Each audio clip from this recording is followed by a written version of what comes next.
Selamat sore teman-teman. Pada sore hari ini kita akan mengunjungi salah satu tempat wisata yang ada di Kabupaten Nias. Letaknya di Desa Oladane, Kecamatan Indah-Dengabo. Nama wisatanya adalah Pemandian Air Panas Mombo Oku. Ayo, ikuti terus.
kita sudah sampai di lokasinya teman-teman. Sekarang langsung saja kita masuk. Ikuti terus.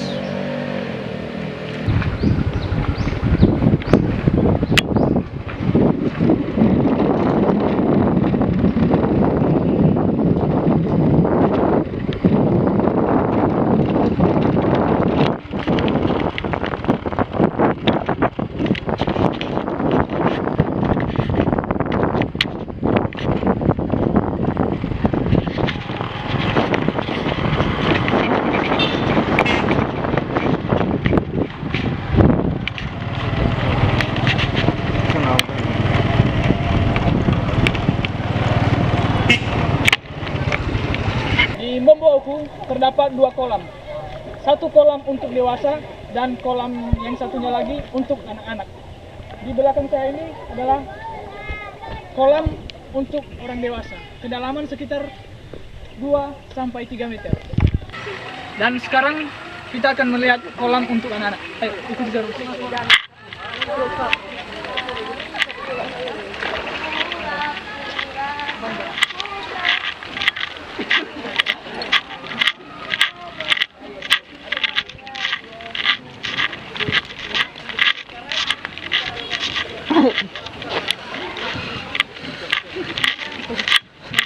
Dan ini adalah kolam untuk anak-anak. Kedalaman sekitar 50-75 cm.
Jadi, buat teman-teman yang bingung mau jalan-jalan kemana, datang aja di Momboku. Letaknya di Desa Uladane, Kecamatan Nidenggawo, Kabupaten Nias.